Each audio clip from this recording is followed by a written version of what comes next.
On our last trip to the beach, my daughter got a bee sting on her thigh. She was coming up out of the water and the bee stung her right in the thigh at the beginning of our trip. I pulled out the stinger, but because she didn't know what to do with it initially and waited for me to pull it out, all the venom was already in her system. She cried a little as I reassured her she'll be okay. It's just a bee sting. We sat down, I grabbed whatever I happened to have in my purse for first aid, and I told her to ice it for now. She kept complaining, it was hurting, it was bothering her, and she wanted to go back to the hotel. She wanted to forget about being at the beach. I reassured her if she went back in the water and let herself enjoy the beach and the beautiful weather and not concentrate so much on the bee sting, she will still be able to enjoy the day and won't miss out on the trip that she was looking forward to so much. I told her I know how much it's bothering her, but I also know how brave she can be and how capable she is of great attitude. And I know that she can do her best to enjoy the day and help everyone else to enjoy the day as well. I told her that I will do my best to help her if she was willing. Within a few minutes, she got up and back into the water.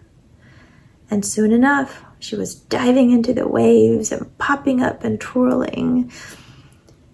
She was like a mermaid in her element.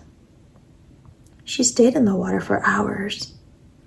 And finally, when she was done, she came out with a smile on her face, grinning ear to ear. The bee sting had gotten much worse. It went from a pinhead-sized red spot on her thigh to now about the size of her hand, red and hot. I asked her if she was able to have a great day, and she said, I had a great day. In spite of it all, she was still able to have a great day. And whether she had gone back to the hotel or stayed, at the end of the day, the bee sting would have been the same. The histamine reaction that was going on at the site of the sting would have progressed. She could have focused on the hurt and the discomfort and missed out on a beautiful and fun day. I think sometimes we're that way. There's a lot to complain about for sure. There are things going on that are way bigger than a bee sting, and it's hard to not focus on that. But God is always right beside us and telling us to trust Him, that He'll get us through this if we let Him. Each step of the way, He presents us with beauty and love and opportunities to feel joy despite it all, if we're willing to turn our focus to it. The late Ruth Ginsburg said one of the best advice she got was from her mother-in-law when she got married. She told her it helps sometimes to be a little deaf. When an unkind word is spoken, best tune it out. Reacting in anger or annoyance will not advance one's ability to persuade.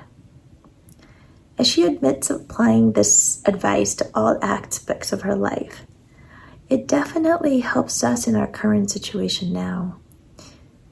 We can focus on all the negativity around us about the pandemic and everything else, or we can focus on the positive and do what we need to get through it while still finding joy and beauty that we're capable of having.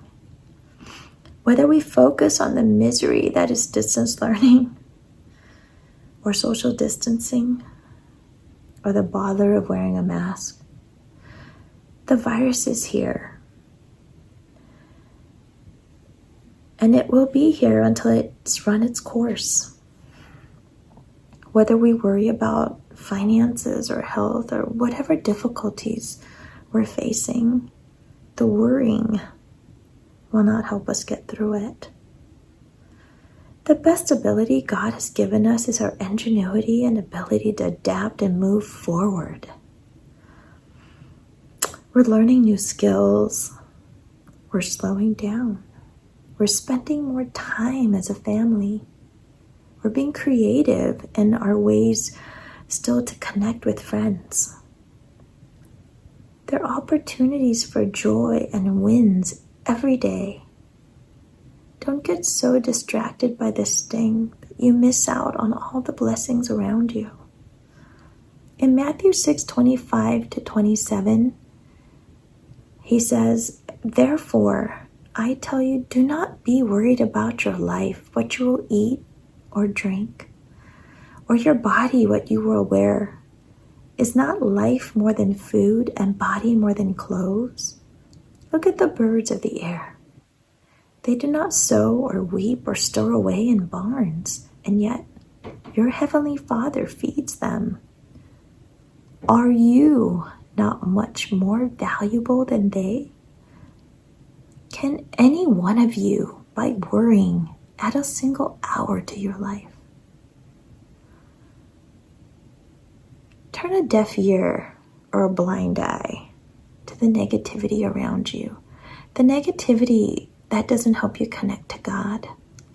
But hear and see the blessings our God continues to bestow upon you. Seek to see the blessings, and you shall find them. Have a blessed day.